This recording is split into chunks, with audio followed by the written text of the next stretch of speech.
Sorry, so basically this is going to be the junction. तो ये जो point है इसको हम नाम देके रख सकते हैं ए, उसको अगर हमने बोल दिया है सपोज, तो this point A is actually called as junction. Okay, अभी यहाँ पे और दो करंट्स है जो कि आउटगोइंग है। देखो ठीक से, यहाँ पे ये जो करंट है ये I3 हम बोल सकते हैं इसको, I3। तो देखो ये बन गया I3, and at the same time here also this current is also outgoing here, तो इसको भी हम बोल सकते हैं सपोज I3, I4 सपोज, ठीक है। तो ये बन गए current I4। Now, what we can say here is the sum of all incoming currents, that is I1 plus I2, is always going to be the same as sum of all outgoing currents। बिल्कुल, क्योंकि सीधी बात है, जैसे यहाँ पे हम देखते हैं अगर ये पूरा जंक्शन है सपोज, तो इसके अंदर जितने ट्रेन्स आएंगे उतने ट्रेन्स जाएंगे भी तो ना। बिल्कुल, तो जितने ट्रेन्स आएंगे उतने ही ट्रेन्स जाएंगे, क्योंकि ट्रेन कोई यहाँ पे कोई ऐसा सिंक तो है नहीं जहाँ पे ट्रेन डिस्ट्रॉय हो जाए या नया बन जाए। तो इसलिए सेम वही यहाँ पे भी है कि जितना चार्ज या जितना करंट इस तरफ आएगा, ठीक है, उतना ही करंट यहाँ से दूर जाएगा भी। तो ये हमको अच्छी तरह समझना है। तो इनकमिंग करंट्स और आउटगोइंग करंट्स, इन दोनों का जो सम है वो हमेशा सेम रहता है। तो how much what are the incoming currents here, I1 and I2 will be called as incoming currents, correct? We can say that I1 plus I2, this is the total incoming current we can see. And what is the outgoing currents here? It is I3 and I4, correct है? So we can say that this I3 and I4, तो ये हुआ outgoing current। तो अगर charge conserve होता है, मतलब charge अगर डिस्ट्रॉय भी नहीं हो सकता है और चार्ज प्रोड्यूस भी नहीं हो सकता है, तो इसका मतलब चार्ज अगर कंजर्व होता है तो इसका मतलब जरूर charge flowing per unit time will also get conserved, and that's why the sum of all incoming currents will exactly be same as the sum of all outgoing currents। तो charge यहाँ पे conserve होता है, इसलिए जितना current आएगा उतना current जाएगा। ये सिंपल सी बात जो है वो किरचॉफ्स फर्स्ट लॉ कहलाता है। याद रखो ठीक से, what is Kirchhoff's first law? It is the sum of all incoming currents is equal to the sum of all outgoing currents, but it is stated slightly in a different way। See, if we say this I1 plus I2, and if we take this I3 in this side so as to get it as minus I3, चलेगा? तो इसको इस तरह से लिख सकते हैं minus of I3, okay, and this I4 also can be taken in this side so as to become it as minus of I4, and this will actually be equal to 0 because nothing is left in this side here। RHS में तो कुछ बचा ही नहीं, इसलिए वहां पे हम 0 डाल देंगे।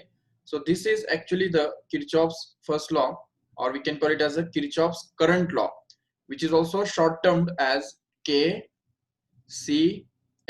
Remember, what do you mean by this KCL? It's called Kirchhoff's current law, remember। So what does Kirchhoff's current law tells us? It tells us simply that, see, I1 plus I2 plus minus I3 plus minus I4 is going to be 0। तो इसको हम ऐसा बोल सकते हैं कि ये I1 जो है वो हमने पॉजिटिव कंसिडर किया क्योंकि वो इनकमिंग था, I2 भी पॉजिटिव कंसिडर किया क्योंकि वो भी इनकमिंग था, but I3 is considered as negative just because it is outgoing one, and I4 is also considered as negative because it is just outgoing one। So can't we say that incoming currents, अब ये जो कहना है कि incoming currents का sum equal to the outgoing currents का sum, ये कहना बिल्कुल इस कहने के इक्विवेलेंट है या बराबर है कि sum of all the algebraic sum of all the currents at any junction is always equal to 0। तो ये हमको अच्छी तरह समझना है। इसको हम एक सिंपल कॉम्पैक्ट फॉर्म में इस तरह से लिख सकते हैं कि sum of the algebraic sum of all the currents at any junction is always equal to 0। But we have to understand what this algebraic sum means। algebraic sum का मतलब क्या होता है? तो algebraic sum का मतलब होता है the sum of all currents considering the incoming currents positive and outgoing currents negative, that is called as the algebraic sum। Simple सम में क्या करेंगे, I1 I2 I3 I4 सब ऐड करते बैठेंगे, बट अल्जेब्रिक सम अगर बोला तो अल्जेब्रिक सम का मतलब क्या होगा? It will B I1 plus I2 these two currents are considered as positive because they are incoming, but outgoing currents are has to be considered as to be negative. So that will be minus I3 and minus I4, and that is actually going to be equal to 0. This is called as the Kirchhoff's current law, which is nothing but simply the algebraic sum of all the currents at any junction is always equal to 0. तो junction का मतलब क्या है, समझ में आया ठीक से? और कौन से जंक्शन है यहाँ पे देखो, ये देखो यहाँ पे B करके एक जंक्शन है, इधर C करके एक यहाँ पे जंक्शन है, इसको भी हम जंक्शन बोल सकते हैं D. ओके, इवन यहाँ पे ये जो E है ये भी एक जंक्शन है, बिल्कुल. All these are the junctions, we can see clearly. Even this is also junction, उसको हम बोल सकते हैं O. But see here we have to understand this is not a junction. Can we call it as a junction? No, it is just the wire bent here. तो जहाँ पे current जो है इधर जाएगा और इस तरफ निकल जाएगा, तो ये तो जंक्शन थोड़ी हुआ. जंक्शन पे 3 वायर मिलने चाहिए कि नहीं, कम से कम 3 वायर मिलने चाहिए, तब जाके उसको हम जंक्शन बोल सकते हैं. अदरवाइज ना ये जंक्शन है ना ही ये जंक्शन है, it is just a wire bent. Okay, wire सिर्फ बेंट कर दिया तो वो कोई जंक्शन थोड़ी बनेगा. तो जंक्शन तो उसको कहेंगे जब 3 या 3 से ज्यादा वायर यहाँ पे आके मिले, तो उसको बोलेंगे junction. So all these are the junctions A, B, C, D and E. All these are the junctions, and we can apply the Kirchhoff's current law on all these junctions equally. तो अभी देखो यहाँ पे जो I3 है तो वो यहाँ पे जा रहा है, सपोज ये I4 यहाँ पे जा रहा है, तो यहाँ पे कितना जा रहा है we don't know, we can call it as I5. Okay, तो ये I5 बन गया. सपोज इस ब्रांच के अंदर जो है I5 जा रहा है, और यहाँ पे सपोज I6 जा रहा है, ठीक है, I6. और मान लो कि ये जो है यहाँ पे भी ऑब्वियसली I6 ही जाएगा, नो डाउट, क्योंकि ये वायर सिर्फ बेंड हो गया ना, तो बेंड होने से थोड़ी करंट चेंज होता है, बिल्कुल. और फिर यहाँ पे जो है सपोज I7 जा रहा है इस तरफ, I7. Okay, next is again here it is going to be I8. Okay, and here it is I9. Okay, and this I9 will continue here in this branch also, because here is just a wire bent here, and that's why we can consider it as I9, no doubt. Okay, and suppose if we call this as I10, and here it is the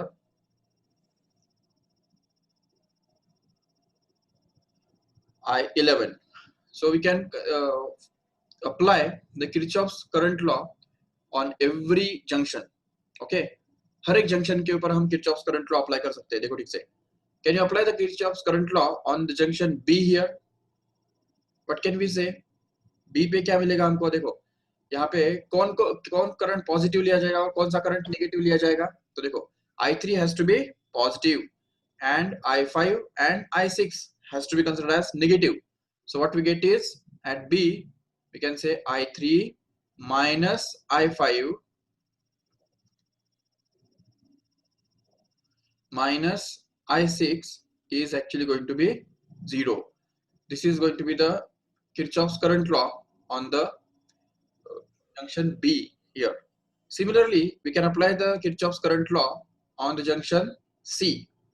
Check. C पे क्या करेंगे बताओ? C के ऊपर कैसे हम apply करेंगे? Yes, we can do it easily, because we know that at point C here, how many currents are incoming? C. I5, I4 only are the incoming currents, right? ये दोनों ही incoming currents है. बाकी सारे जो हाँ sorry I6 is also there, right? I6. तो these are the 3 currents which are incoming for C here. तो C के अंदर जाने वाले currents कौन से है? तो I4, I5 and I6, no doubt. So we can say that this I4 plus I5 plus I6,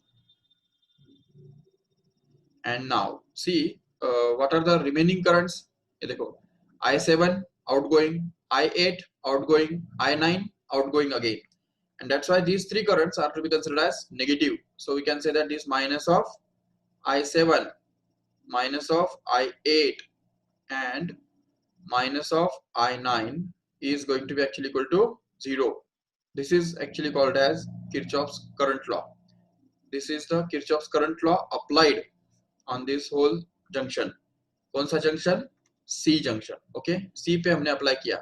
Similarly we can do it on E also. तो E पे अगर अप्लाई करेंगे तो क्या मिलेगा बताओ? तो इसमें इनकमिंग कौन से करंट है? I8 and I9 और आउटगोइंग कौन सा है? I10. So what we can say is I8 plus I9 minus I10. देखो, because it is outgoing, so this is I10 and that is going to be actually equal to 0.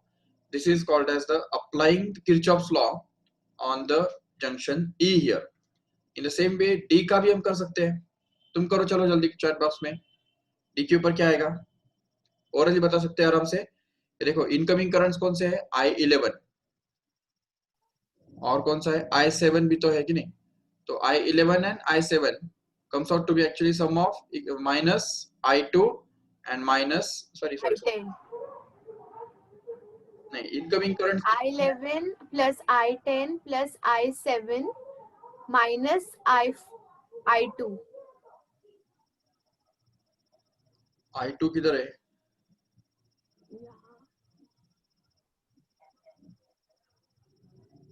हाँ I2 भी है. Right correct. ठीक है, तो देखो ठीक से I11 minus I2 plus I7 minus sorry plus I10 right, that is equal to 0. तो जो इनकमिंग करंट्स है वो पॉजिटिव और जो आउटगोइंग करंट्स है वो negative. That is the basic thing we have to understand, and we have to apply the Kirchhoff's current law on the any junction in this way, and this is called as KCL, which is called as the Kirchhoff's current law. Okay, now we'll see the second law, Kirchhoff's second law, which is also called as the Kirchhoff's voltage law. Okay, देखो ठीक से Kirchhoff's voltage law. अभी वो क्या कहता है? It is denoted by KVL. देखो ठीक से KVL का लॉन्ग फॉर्म क्या होगा? Kirchhoff's voltage law. ओके, अभी इसको समझने के लिए तुमको एक कंसेप्ट समझना होगा. देखो ठीक से, अगर सपोज ये एक बैटरी है, ठीक है, this is the battery and suppose there is a resistance and suppose that here is the complete circuit. Okay,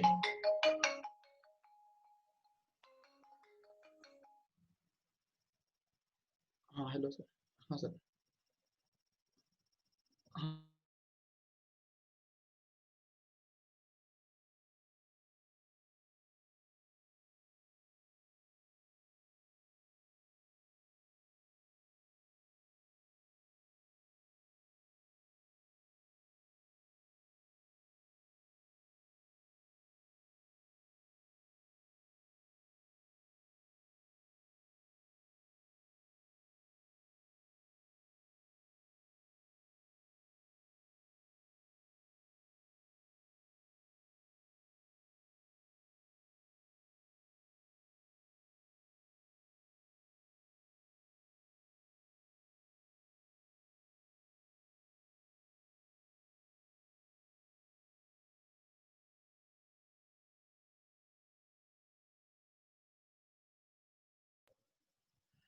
या सो देखो यहाँ पे एक चीज समझो इसमें ठीक से कि अगर ये मान लो बैटरी जो है वो सपोज इसका ईएमएफ सपोज ई है, ठीक है, ई.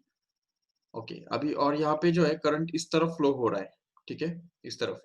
और अगर मान लो कि यहाँ पे आर जो है तो वो आर मतलब इसका रेजिस्टेंस है और इस पूरे सर्किट के अंदर अगर करंट जो है वो आई इतना करंट जा रहा है, ठीक है. तो होता क्या है देखो ठीक से कि ये टोटल एनर्जी है, ये एनर्जी ईएमएफ. तो जैसे हम यहाँ से इस तरफ जाएंगे तो क्या होगा कि एनर्जी बढ़ेगा, राइट. अगर हम इस पॉइंट के बारे में बात करते हैं तो this point is called going to be at a low potential, correct है, low potential. And this point is actually going to be at a high potential. Why? Because देखो ठीक से, क्योंकि ये पॉजिटिव टर्मिनल पे है और ये नेगेटिव टर्मिनल पे है, तो इसलिए उसको बोलेंगे लो पोटेंशियल और हाई पोटेंशियल. ठीक है, तो जैसे हम इस पॉइंट से इस पॉइंट की तरफ जाते हैं तो क्या होता है, जो एनर्जी है वो बढ़ता है, या पोटेंशियल की बात अगर करते हैं तो पोटेंशियल एक्चुअली बढ़ता है। किस अमाउंट से बढ़ता है, तो हम बोल सकते हैं ई इतने अमाउंट से बढ़ता है। ठीक है, अभी हम आगे बढ़ते हैं। इधर से जैसे हम यहाँ पे इस तरफ जाते हैं तो इस तरफ अगर जाएंगे तो क्या होगा, पोटेंशियल डिक्रीज होगा, क्योंकि देखो करंट हमेशा फ्लो होता है हमेशा हाई पोटेंशियल से लो पोटेंशियल की तरफ। Remember always current always flows from high potential to low potential, correct है। तो जहां पे हाई पोटेंशियल होगा वहां से लो पोटेंशियल की तरफ करंट फ्लो होगा। सेम वैसे ही जैसे water flows from high level to low level, same वैसे ही जैसे heat flows from high temperature to low temperature. In the same way, the potential current also flows from high potential to low potential. तो इसका मतलब अगर current इस तरफ downward direction में अगर जा रहा है, करंट का डायरेक्शन फ्लो का डायरेक्शन अगर ये है, तो इसका मतलब जरूर ये जो पॉइंट है this should be of high potential, correct है। This is of high potential and at the same time जहां पे करंट रीच कर रहा है यहाँ पे ये जो पॉइंट है this should be the point of low potential, remember. So this is going to be the low potential. तो जैसे हम यहाँ से इस नीचे आते हैं तो there will be a drop in the energy, और we can say drop in the potential. Potential क्या हो रहा है, यहाँ पे ड्रॉप हो रहा है। जबकि यहाँ पे क्या हो रहा है, जब हम यहाँ से यहाँ पे जाते हैं तो यहाँ पे पोटेंशियल का क्या हो रहा है, gain. We can say the potential is going to get gained, तो वो गेन हो रहा है। तो गेन और ड्रॉप दोनों किसके बारे में हो रहे हैं, पोटेंशियल के हो रहे हैं, बराबर है। तो इसलिए हम यहाँ पे बोल सकते हैं यहाँ पे कि अगर गेन होता है तो जितना गेन होगा उतना ही तो ड्रॉप होगा, ना उससे ज्यादा हो सकता है ना उससे कम। ये बात आई समझ में ठीक से। तो जितना ड्रॉप उतना गेन, तो इसलिए हम ये बोल सकते हैं कि जितना भी ड्रॉप हुआ तो ड्रॉप कितना है, ई, ओके सॉरी गेन कितना है, ई है। And gain will be considered as positive, remember, okay ये गेन जो हमेशा पॉजिटिव कंसिडर किया जाता है। और ड्रॉप कैसे कंसिडर करते हैं, नेगेटिव। ये हमको अच्छी तरह समझना है। Drop is considered to be negative and gain is considered as positive. है तो वो दोनों potentials, okay, but whenever the potential is gained it will be considered as positive, and whenever the potential is dropped we have to consider it as negative. When the potential can drop, when we travel along the resistance or along the current, so the potential always drops, remember. And whenever we travel along the EMF from negative to positive, always the potential gains, remember. So that's why we can say that the gain and drop become equal, and that's why we can say that the overall change in the potential when we just come back to the same point revolving around the whole circuit will be zero. There is no change in the potential whenever we come across a circuit or a loop. अगर किसी loop के अंदर अगर हम यहाँ पे start करते हैं और इधर से जाते हैं इस तरफ, फिर इस तरफ, इस तरफ और इस तरफ वापस आ जाते हैं, इसी पॉइंट पे अगर वापस आ जाते हैं तो there will be no change in the potential, no gain, no drop. That's why we can say that overall gain and overall drop will be equal, but gain is considered as positive and drop is considered as negative. तो यहाँ पे drop कितना हुआ, तो देखो drop हम निकाल सकते हैं आराम से, it is the product of current and resistance in this part here. So if we multiply them together, then we can get this as I into R. This is the drop actually, and it is negative. So therefore we can say that this E minus IR becomes actually equal to 0, and hence we can get that E is equal to IR. तो ये एक simple सा example हो गया Kirchhoff's voltage law का. अच्छा, अगर मान लो कि यहाँ पे बहुत सारे बैटरीज और बहुत सारा अगर रेजिस्टेंसेस रहेंगे तो क्या होगा, देखो ठीक से. Suppose this is the battery, एक बैटरी है यहाँ पे, ये और एक दूसरा बैटरी है, सपोज ये और एक तीसरा बैटरी यहाँ पे जुड़ गया, और यहाँ पे सपोज एक रेजिस्टेंस है, ये फिर से एक बैटरी आ गया मान लो, यहाँ पे और एक रेजिस्टेंस आ गया, फिर यहाँ पे एक बैटरी जुड़ गया, और उसके बाद फिर वापस एक रेजिस्टेंस यहाँ पे आ गया. और ये सपोज बैटरीज के जो EMFs है तो उसको हम बोल देंगे suppose E1, here it is suppose E2, then it is E3 and then suppose E4 and E5। Okay, 5 batteries है, 5 EMF यहाँ पे हमको मिल गए E5 तक, ठीक है। और रेजिस्टेंसेस 2 है, तो ये सपोज मान लो ये R1 है और ये सपोज R2 है। ओके, और पूरे सर्किट के अंदर अगर करंट जो फ्लो हो रहा है तो वो इस डायरेक्शन में सपोज करंट फ्लो हो रहा है and that is suppose I। Okay, so how will you apply the Kirchhoff's current voltage law here? So देखो ठीक से, ये जो है करंट का डायरेक्शन में दिखा रहा हूँ यहाँ पे, it is anti clockwise। Okay, now see, if suppose we apply the Kirchhoff's voltage law on this whole loop को हम बोलेंगे, यहाँ पे सपोज स्टार्ट करेंगे इसको, लूप को यहाँ से स्टार्ट करते हैं, A सपोज, फिर यहाँ पे B, then it is suppose C, then D and then A back. Okay, तो अगर हम इस लूप के ऊपर जो कि A B C D A ये लूप है, तो इस लूप के ऊपर अगर हम किरचॉफ्स लॉ अप्लाई करेंगे, किरचॉफ्स वोल्टेज लॉ अगर अप्लाई करेंगे, ठीक है, तो देखो क्या होगा, ए से बी तक क्या हो रहा है बताओ। यहां से जब हम यहां तक जाएंगे, देखो ठीक से, यहां से जब हम यहां तक जाएंगे तो क्या होगा, there will be a gain. Check करो ठीक से, गेन क्यों? क्योंकि यहाँ पे हम नेगेटिव से पॉजिटिव की तरफ गए, तो इसलिए ये गेन जो है कितना होगा, E1 के बराबर होगा, इसलिए हम उसको बोल सकते हैं E1, this energy has been gained। Okay, when we go from this point to this point here, again there is a gain and that will be obviously of E2 value। ठीक है, तो ये जो है प्लस E2 यहाँ पे आ जाएगा, no problem। Then next talk about this E3 here, when we go from this point to this point here, then we can just gain, again there is a gain in the potential and that is of E3। okay, so it will also be considered as positive, so plus E3, add it here। चलो E3 बन गया। अभी आगे क्या आ रहा है, तो यहाँ पे देखो ये करंट जो है वो इस तरफ जा रहा है, और करंट इस तरफ जाने की वजह से क्या होगा, यहाँ पे ड्रॉप होगा, this is called as the drop. Why? Because the energy is consumed here by the resistance, and obviously current is always flows from high potential to low potential। so when we travel from this point to this point here, then potential will drop because this is going to be high potential and this is going to be the low potential, and that's why wherever we move from high potential to low potential, there will be a drop in the potential, and that drop will also always be considered as negative, remember। so and how much it is, it is going to be the product of current and resistance in this part, right? so we can get it as I into R1, this is the negative drop। चलो ठीक है, when we go from this point to this point here, what happens is there is a gain again, तो and how much it is, E4। चलो, तो it will be positive, तो plus E4 यहाँ पे आ गया। next what happens in the next part here, so the same current, suppose this is the resistance R3। okay, ये resistance जो है वो R3 अगर हमने मान लिया है, तो इसके अंदर I इतना ही करंट फ्लो होगा, और लेकिन कितना ड्रॉप करेगा, ड्रॉप करेगा ना यहाँ पे, तो इसलिए यहाँ से जब हम यहाँ पे जंप करते हैं तो there will be a drop once again, and that drop will be given by the formula I into R3, no doubt।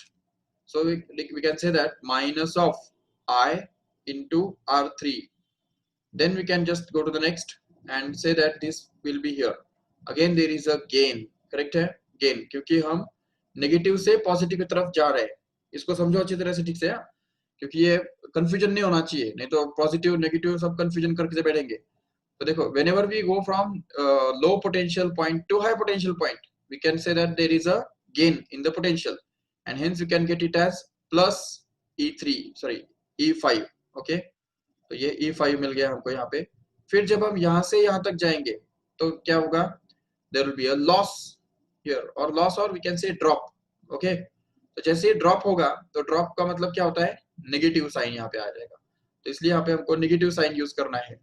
तो कितना होगा, लेकिन वो current is I only, and that current multiplied by R2 will be the drop, so we can say this will be minus of I and R2, and then we can continue further।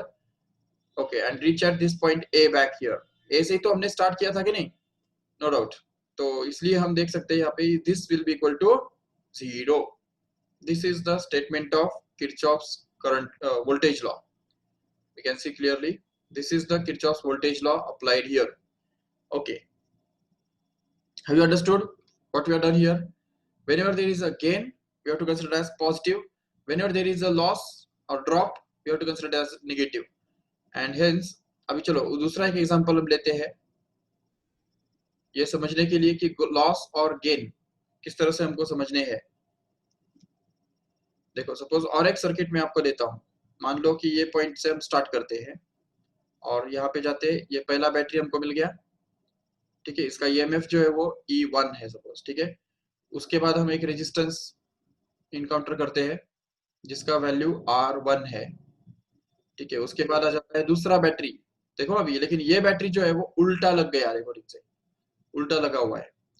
फिर वापस यहाँ पे जो है दूसरा resistance यहाँ पे लग गया R2 suppose, no doubt. Then again we can say this will be the another battery here which is like this. Suppose ये जो है वो E2 है और ये बैटरी का EMF E3 है. ठीक है, फिर यहाँ पे suppose रेजिस्टेंस है R3. Then again there is a battery which is E4. Suppose ये E4 बैटरी लग गया और फिर वापस ये back to this point A here. ये A पॉइंट है, ये पॉइंट B है और ये पॉइंट C और ये D है. ठीक है, तो अभी मुझे बताओ किरचॉफ्स लॉ कैसे अप्लाई करेंगे इसके ऊपर. If you start from this point A here, तो यहाँ पे A B C D A, this is going to be the loop, right. So इस लूप के अंदर A से अगर स्टार्ट करेंगे तो what is happening from A to this point here. तो देखो यहाँ से जब हम यहाँ पे जाएंगे तो क्या हो रहा है, there is going to be a gain. समझा क्यों? Because we are moving from low potential to high potential, and how much that gain is, it's going to be E1. So and consider it as positive, so we can consider it as E1, no doubt. The next is from this point to this point. What happens is, suppose current is flowing in this direction here. तो पूरे branch में अगर current इस तरफ flow हो रहा है, ठीक है, I1 या I इतना करंट फ्लो हो रहा है थ्रूआउट, इसमें भी, यहाँ पे भी और यहाँ पे भी और इवन इस तरफ भी. ठीक है, तो ये डायरेक्शन में करंट फ्लो हो रहा है. तो उस केस में हमको क्या करना पड़ेगा. देखो यहाँ पे जो है I into R1, this will be the drop here. तो यहाँ पे ड्रॉप आएगा. समझा ठीक से, ड्रॉप. तो इसलिए उसको हम बोलेंगे minus of I into R1. ठीक है, तो ये हो गया drop, no doubt. What happens in the next situation. See here, if you go from this point to this point, now here it is the drop again. Why? Because we are moving from positive terminal of the battery to the negative terminal of the battery. That means we are moving from high potential to low potential. This is the high potential here and this is the low potential, and that's why we can say that there is a drop, and that drop is going to be E2. So it should be considered as negative. So minus of E2 is considered here. Okay, next is again, if we go from this point to this point here, what happens is the same current I flows through this resistance R2, and how much will be the drop is I into R2. So it will be minus of I into R2, correct hai? Then next is again from this point to this point, what happens is gain. Why? Because we are moving from low potential to high potential. So that's, and how much that gain is E3. So it will be plus E3, and then we can say this will be, अभी यहाँ पे यहाँ से लेके यहाँ तक क्या होगा. देखो ठीक से, फिर से ड्रॉप. देखो ठीक से यहाँ पे, क्योंकि current is in the downward direction and R3 is the resistance, I into R3, इतना ड्रॉप यहाँ पे होगा.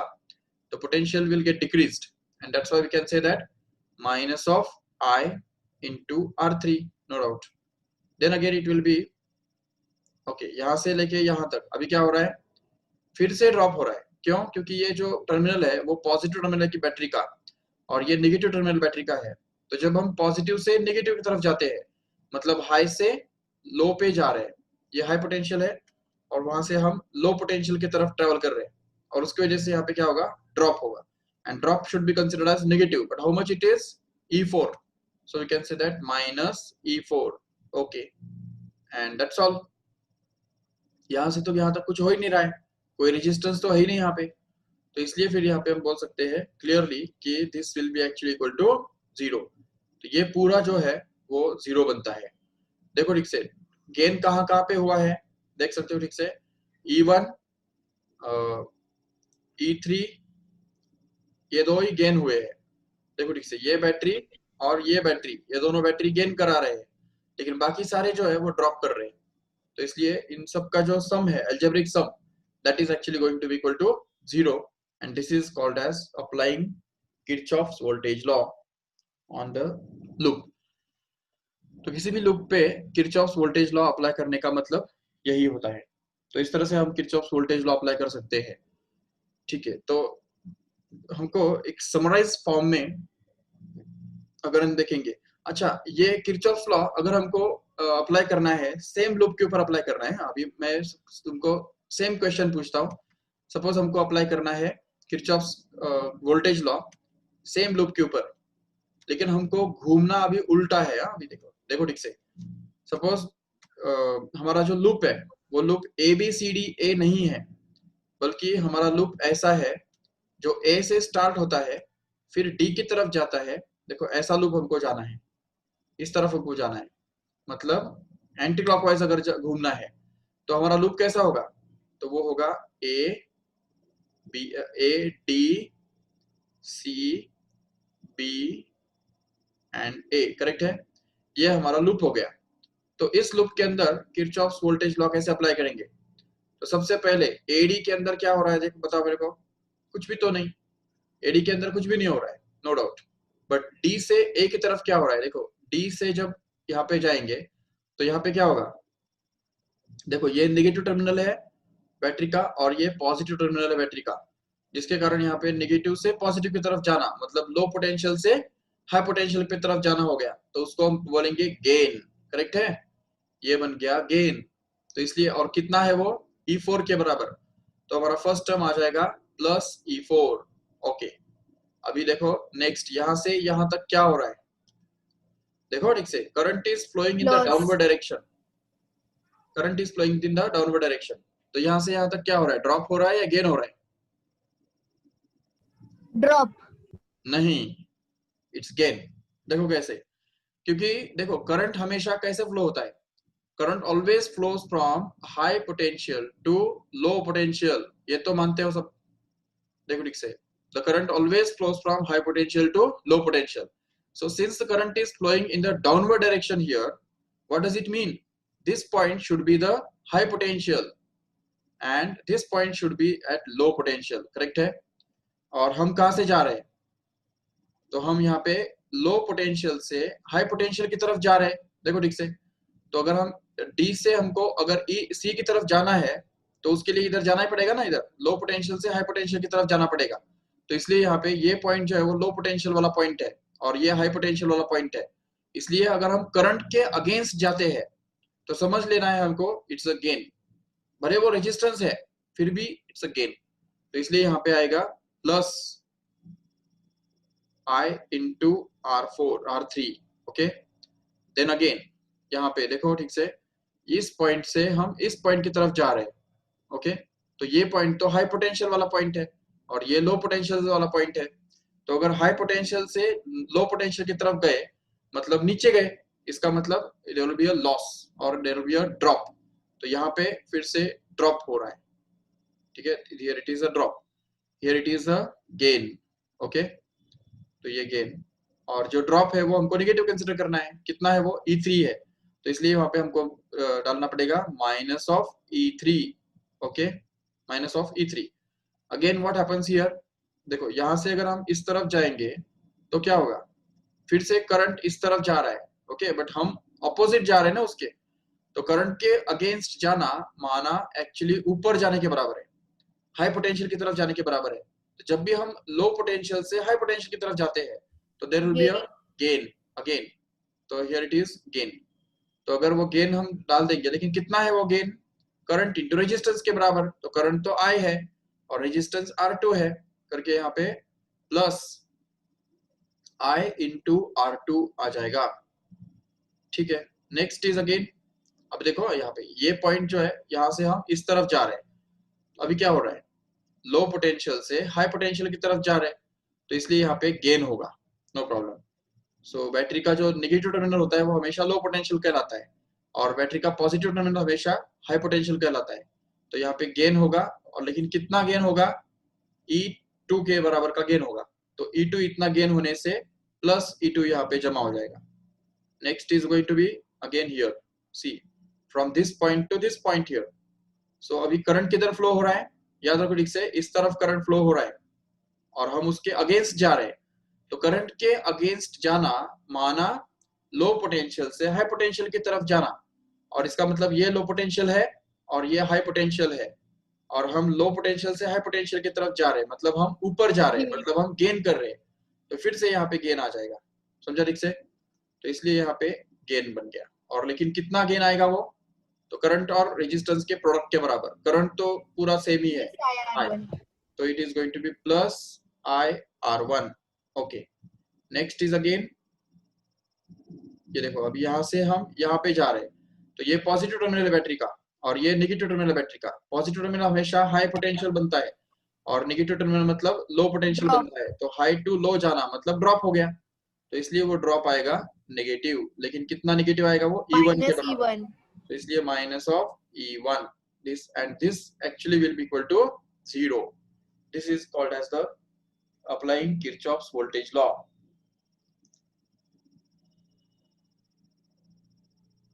On this loop, okay.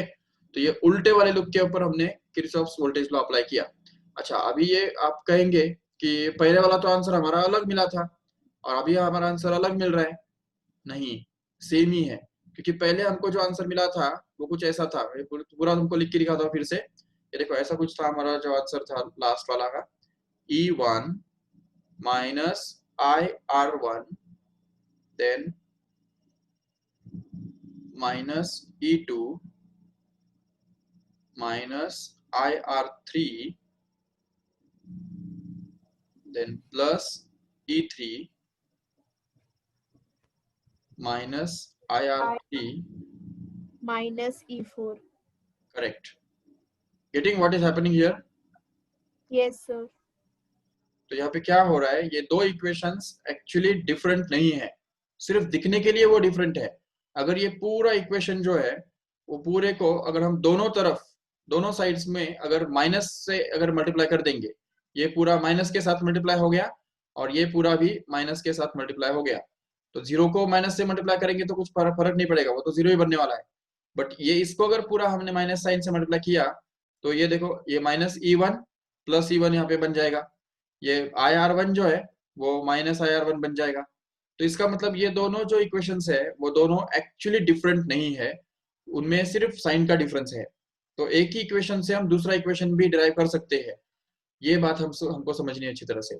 अगर हम लूप उल्टा करते हैं तो इक्वेशन उल्टा नहीं मिलता, इक्वेशन मतलब इक्वेशन अलग नहीं मिलता, इक्वेशन हमको वही मिलता है, सिर्फ नेगेटिव साइन से मल्टीप्लाई होके मिलता है, बस इतनी ही बात है। तो सिर्फ अभी एक समराइज करेंगे फटाफट ये क्या हमने देखा आज के लेक्चर में। तो किरचॉफ्स करंट लॉ तो हमने देखा कि summation of all currents at any junction is always going to be equal to 0, जिसको हम समराइज फॉर्म में इस तरह से लिख सकते हैं कि summation of all currents I is always going to be equal to 0। दूसरा हमने देखा किरचॉफ्स वोल्टेज लॉ जो कहता है कि summation of all EMFs across any loop, okay.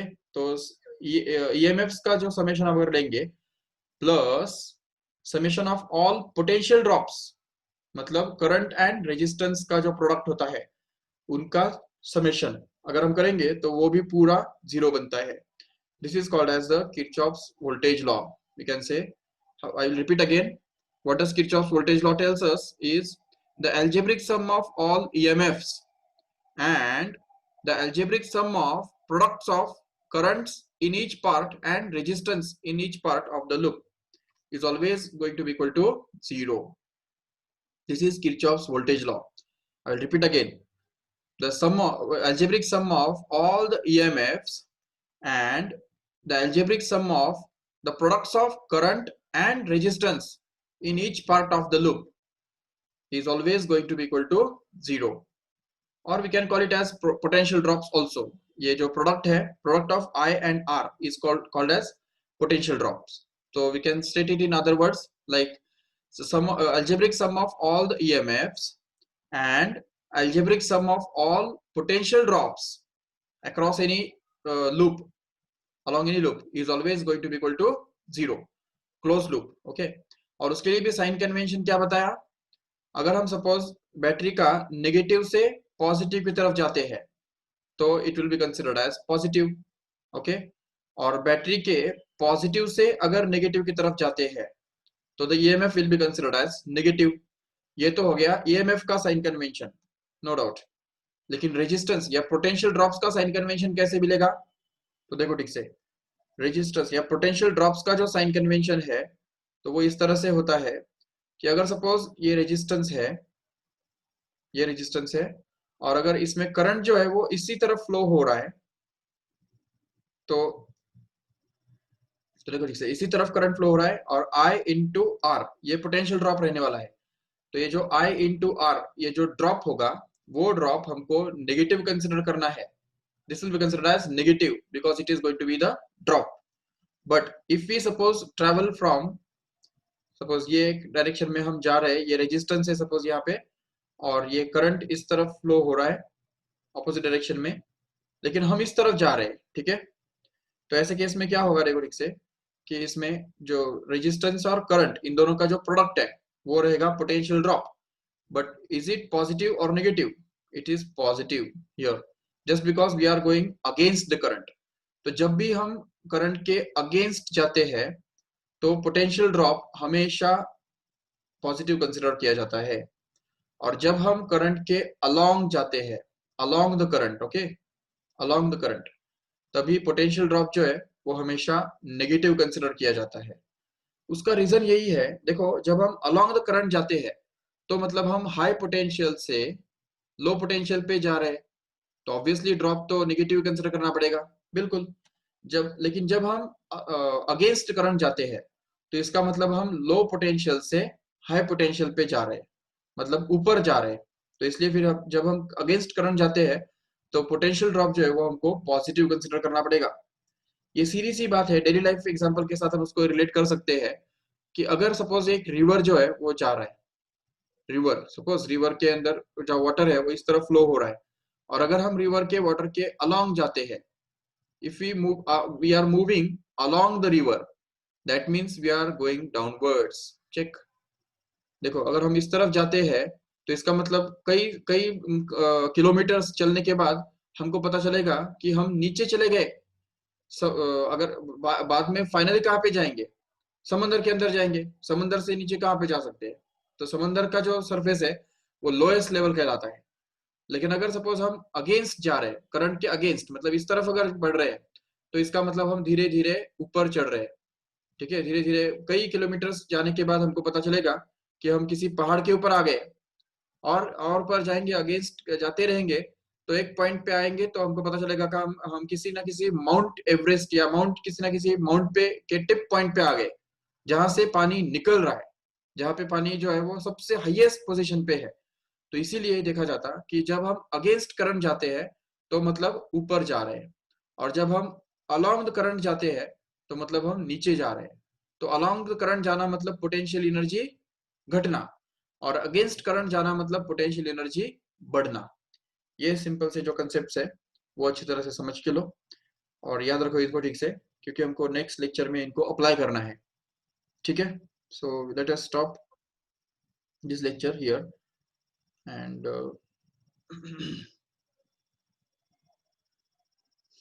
अच्छा, बाकी गूगल क्लासरूम को ज्वाइन करने में किसी को कुछ प्रॉब्लम तो नहीं आया है? कल के जो परसों का जो आपका मीटिंग हुआ था उसके हिसाब से अगर कुछ प्रॉब्लम है या कुछ भी डाउट है तो पूछ सकते हो, क्योंकि मंडे से आपका टेस्ट चालू होने वाला है. मैंने आपको टाइम टेबल भी शेयर किया है पूरे टेस्ट सीरीज का, और ऑलरेडी रोटेशनल मोशन के मैंने 2 सेट्स भी डाले हैं, सॉरी 3 सेट डाले हैं. रोटेशनल मोशन के 3 और सर्कुलर मोशन के 3 सैंपल पेपर्स आपको दिए हैं, तो वो सैंपल पेपर्स आप रेफर करो उस टाइप के क्वेश्चंस आने वाले हैं, ये इस टाइप से इमेजिन करो। तो मतलब वही क्वेश्चंस आएंगे ऐसा कुछ नहीं है, ठीक है, उस टाइप के क्वेश्चंस आ सकते हैं। वो जस्ट एक इंपॉर्टेंट क्वेश्चंस टाइप या जस्ट एक प्रैक्टिस के लिए तो आपको क्वेश्चन दिए हुए हैं, वो आप प्रैक्टिस करो और वो घर पे वो सॉल्व करो, आपके पास रखो, वो सबमिट मत करो। सबमिट आपको डायरेक्ट जो टेस्ट के जो आंसर शीट्स है वो करने हैं, जो कि मंडे को 10 बजे आपको अपलोड किए जाएंगे, ठीक है, तो जो कि रोटेशनल मोशन का टेस्ट है, रोटेशनल डायनामिक्स का। ओके, तो ठीक है फिर, I hope you had no doubts, so I will end the lecture here. Bye bye. Thank you, sir. Okay, okay, bye.